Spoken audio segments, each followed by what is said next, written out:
un compatriote qui pose la question de savoir si nous ne voyons pas que l'un des obstacles pour la vraie indépendance de l'Afrique est en partie spirituel. Mais oui, la question de la spiritualité a été régulièrement abordée sur cette page, mais il faut dépasser ça.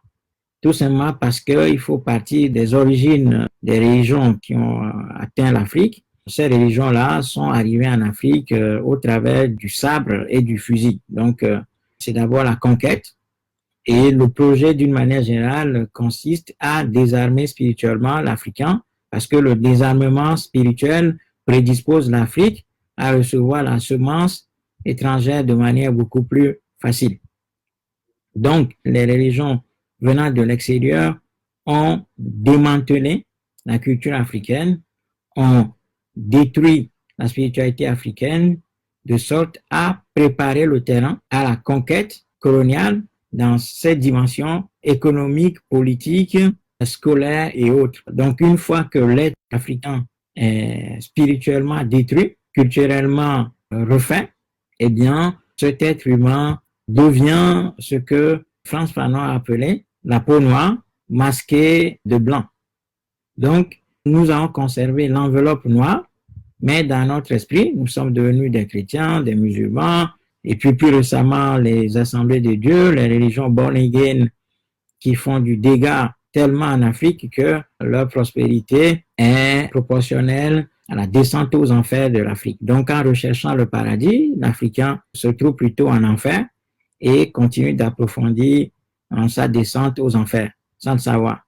Donc, oui, évidemment que la question de la spiritualité nous pose un énorme problème, et la question de la spiritualité est détournée plutôt par les religions importées, et donc l'Africain n'est plus du tout en harmonie avec lui-même, encore moins avec son environnement, et donc nous nous trouvons complètement en déphasage aussi bien avec nous-mêmes qu'avec notre environnement immédiat.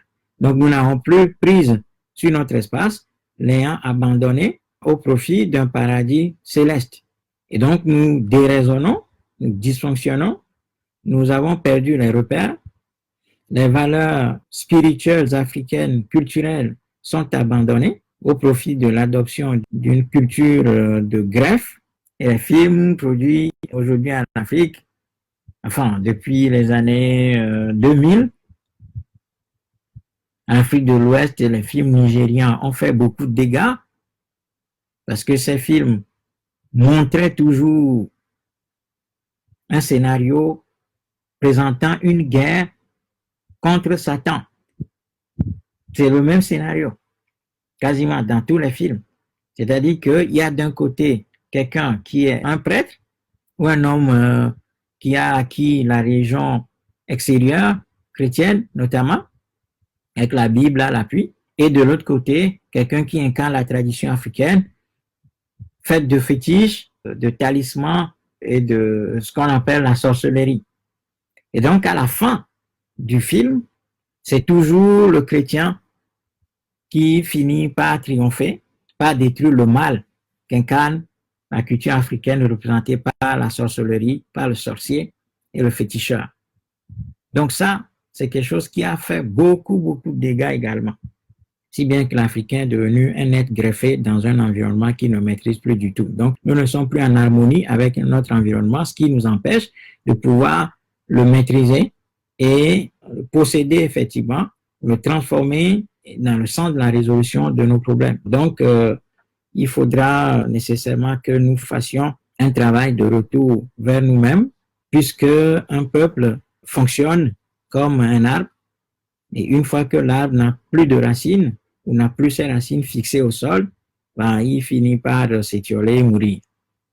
Donc, il va falloir que les Africains redécouvrent leur spiritualité à travers la redécouverte de l'Égypte antique, parce que c'est ça notre berceau culturel, historique.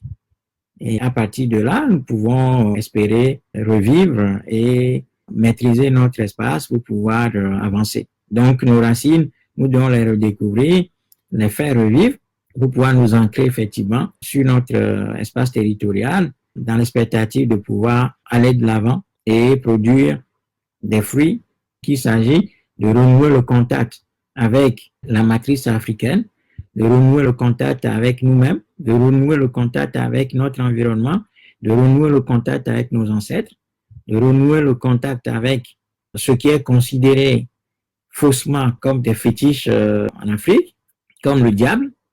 Donc, nous reconnecter à notre énergie vitale au travers de la reconnexion avec nos traditions. Et ce n'est que comme ça qu'un peuple s'élance vers l'avenir. Pour qu'un peuple s'élance vers l'avenir et s'élance vers la conquête de la grandeur perdue, il faut nécessairement que ce peuple découvre son énergie vitale, se reconnecte à lui-même et à ses ancêtres pour pouvoir avancer. Mais le problème, c'est que avant de s'engager dans cette bataille de manière collective, organisée, il faut nécessairement que nous puissions d'abord livrer la bataille de la reconquête physique de notre espace en nous engageant purement et simplement dans des mouvements insurrectionnels populaires à l'échelle continentale pour pouvoir nous débarrasser des laquais qui sont placés à la tête des fameux États africains qui sont en fait des enclos coloniaux dans lesquels nous sommes parqués par les puissances étrangères.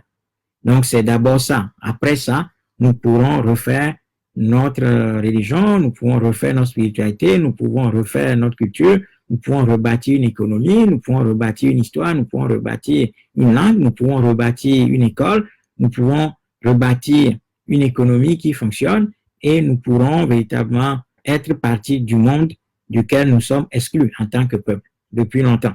Donc, voilà les conditions pour pouvoir redécouvrir notre culture et aller de l'avant. Voilà ce que je peux dire sur la question de la spiritualité. Donc,